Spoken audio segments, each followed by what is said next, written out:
strangers to soulmates, it all began on a rainy afternoon in New York City. Emma Collins, a 22-year-old art student, rushed through the crowded streets with her umbrella barely holding against the wind. She had just missed her bus and was annoyed, wet, and late for her class. As she tried to call a cab, someone bumped into her, spilling her coffee all over her sketchbook. "Oh my God, I'm so sorry," said a tall young man with hazel eyes and a nervous smile. "I didn't see you," Emma sighed, frustrated, but when she looked up, his sincerity made her pause. "It's okay, I guess it's not your fault the city's this crazy." He quickly offered her his scarf to wipe the coffee. "I'm Ryan," he said. "Let me make it up to you." "Coffee my treat." Emma hesitated but then smiled. "All right, Ryan. But you're buying." They ended up sitting in a small cafe near campus, talking for hours. What started as a simple apology turned into a deep conversation about life, dreams, and fears. Ryan was a software engineer, quiet but kind-hearted, while Emma was full of creativity and energy despite their differences. They felt an instant connection, days turned into weeks, and their coffee friendship became something more. They explored art galleries, Central Park, and late-night diners. Ryan helped Emma with her portfolio website, and she painted his portrait as a thank you. Their bond grew so naturally that neither noticed when friendship turned into love, but love stories are never without challenges. One day, Ryan got a job offer in California, a big opportunity he couldn't ignore. Emma was proud of him but heartbroken. They promised to stay in touch, but distance has a way of testing hearts. At first, they called daily, shared pictures, and dreamed about the future. But as months passed, calls became shorter, messages less frequent. Emma focused on her art and even got her first exhibition. Ryan visited whenever he could, but soon, life pulled them in different directions. One night, after a long silence, Ryan called. "I miss you," he said softly. "No city, no job feels right without you." Tears welled up in Emma's eyes. "Then come home, Ryan." 2 weeks later, he did. Standing outside her gallery, holding the same scarf he'd given her years ago, Ryan smiled. "I ruined your sketchbook once," he said. "Can I spend the rest of my life helping you fill new ones?" Emma laughed through her tears. "Only if you promise to buy the coffee forever." He nodded, and under the same kind of rain that had once brought them together, they kissed, no longer strangers, but two souls who had found their way home. Have you ever met someone and felt an instant, unexplainable connection? Like you've known them your entire life, even though you just met? That's the magic people talk about when they mention soulmates. It's a concept that has fascinated poets, dreamers, and lovers for centuries. But are soulmates real?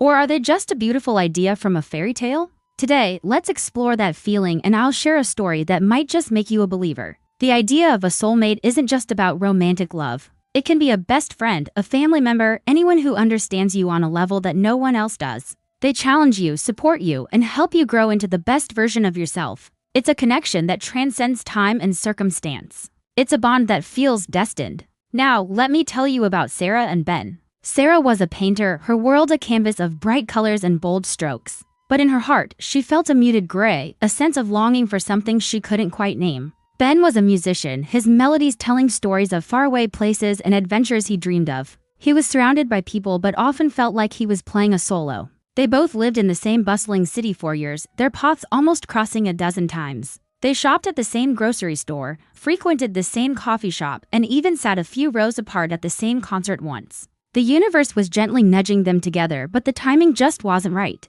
One rainy afternoon, Sarah ducked into a small, dusty old bookstore to escape the downpour. She was running her fingers along the spines of worn-out poetry books when a soft guitar melody drifted from the corner of the store. It was a tune that sounded like sunshine after a storm, full of hope and a little bit of melancholy. She followed the sound, and there was Ben, sitting on a stool, lost in his music. He looked up as she approached, and their eyes met. In that single moment, the noise of the city, the rain, and everything else faded away. It wasn't a dramatic movie scene with slow motion and a swelling orchestra. It was quiet. It was simple. It was a feeling of coming home. They started talking, and the hours just melted away. She spoke of colors he could hear in his music, and he played melodies that she could see in her paintings. They shared their dreams, their fears, and the secret, unnamed longings of their hearts. They discovered they had both been at that same concert years ago, both feeling a strange sense of connection to the music and to the unseen crowd around them. Their love story wasn't a whirlwind romance. It was a slow build, like a beautiful song being composed note by note. They didn't complete each other because they were already whole. Instead, they amplified each other. His music became more vibrant, filled with the colors she showed him. Her paintings began to dance with a rhythm and flow inspired by his melodies. They learned that a soulmate isn't a perfect person who magically solves all your problems. A soulmate is someone who sees your imperfections and loves you not in spite of them, but because of them. They are the person who inspires you to face your own challenges, holding your hand along the way.